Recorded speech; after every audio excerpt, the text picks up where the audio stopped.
അത് നടക്കൂല, എന്റെ അടുത്ത് കളി വേണ്ട. ആ എന്റെ കമ്പനിയിൽ ഒന്നും ചെയ്യാതെ നടക്കുന്ന ഒരുത്തൻ, അവനെ ഞാൻ പിരിച്ചു വിട്ടു. ഇല്ല, റെക്കമെൻഡ് ചെയ്യാനൊന്നും നിൽക്കണ്ട, ഞാൻ സമ്മതിക്കൂല. അവനെ പിരിച്ചു വിട്ടതാണ്, ഒന്നും പറയണ്ട കേട്ടോ. കുറെ നേരം ആയല്ലോ ഫോണിൽ, എന്താണ് പ്രശ്നം? എടി, നമ്മുടെ കമ്പനിയില് എല്ലാ തൊഴിലാളികളെയും കുത്തിത്തിരിപ്പുണ്ടാക്കിയിട്ട് സമരം ചെയ്യണ ഒരുത്തനുണ്ട്. അവനെ ഞാൻ പുറത്താക്കി.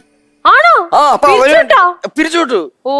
അപ്പൊ അവന് വേണ്ടിട്ട് റെക്കമെൻഡേഷനായിട്ട് കുറെ പേര് വിളിച്ചോണ്ടിരിക്കുക. എന്താണേലും സിന്ദാബാദ്. തിരിച്ചുവിട്ടവരെ തിരിച്ചെടുക്കുക. അല്ല, സോറി ഞാൻ പിരിച്ചുവിട്ടപ്പോ വരികയാണ് സമരമായിട്ട്. ഓ, ഞാൻ ഒരു താളത്തിനറിയാതെ പറഞ്ഞു പോയതാണ്. തിരിച്ചുവിട്ടവരെ തിരിച്ചെടുക്കുക, പിരിച്ചുവിട്ടവരെ തിരിച്ചെടുക്കുക, ഞങ്ങളുടെ നേതാവിനെ തിരിച്ചെടുക്കുക. ആരാ നിങ്ങളുടെ നേതാവ്? ഞാനാ ഞങ്ങളുടെ നേതാവ്, ഞാനാ ഞങ്ങളുടെ നേതാവ്. ലക്ഷം ലക്ഷം പിന്നാലെ, പിരിച്ചുവിട്ടവരെ തിരിച്ചെടുക്കുക. എവിടെ? ഏതോ ലക്ഷം പിന്നാലെ ഉണ്ട്. എടാ ഇറക്ക, നീ സമരം നടത്താൻ പോവാണ്? അതെ.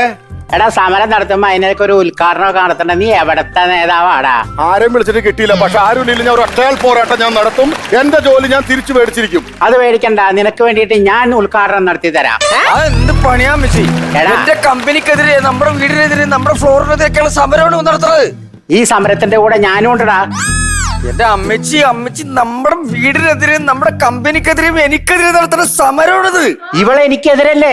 അതെ അതെ, അമ്മച്ചി, അതൊക്കെ നിങ്ങളുടെ കുടുംബകാര്യങ്ങൾ നിങ്ങൾ സംസാരിക്കുക. ഞാൻ എന്റെ തൊഴിൽ കാര്യങ്ങൾ സംസാരിക്കാൻ വേണ്ടത്. എനിക്ക് സമരം ഔപചാരികമായി ഉദ്ഘാടനം ചെയ്തു തരാൻ പറഞ്ഞതിൽ വളരെ സന്തോഷമുണ്ട്. അപ്പൊ കാര്യങ്ങൾ തുടങ്ങാം. പ്രിയമുള്ള സഹോദരി സഹോദരന്മാരെ, ഒരു കമ്പനിയിൽ ജോലി ചെയ്തുകൊണ്ടിരുന്ന എന്നെ യാതൊരു കാരണവുമില്ലാതെ പിരിച്ചുവിട്ട നടപടിയിൽ പ്രതിഷേധിച്ച് ഇന്ന് ഞാൻ ശ്രീമാൻ ബേബി മുതലാളിയുടെ വീടിനകത്ത് നടത്തുന്ന ഈ സമരം ഔപചാരികമായി ഉദ്ഘാടനം ചെയ്യുന്നത് നമ്മുടെ നാട്ടിലെ പൗരപ്രമുഖയും സീനിയർ സിറ്റിസണുമായിട്ടുള്ള, സർവോപരി ബേബി ചായന്റെ അമ്മയുമായിട്ടുള്ള ജോളി ചേച്ചിയാണ്.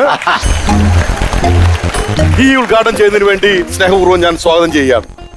അന്നൊരു ദിവസം വെള്ളിയാഴ്ചയായിരുന്നു. പതിവിലും നേരത്തെ മധു വന്ന് ഫാക്ടറിയിലെത്തിയവരോ മധുവിനെ അന്വേഷിച്ചു.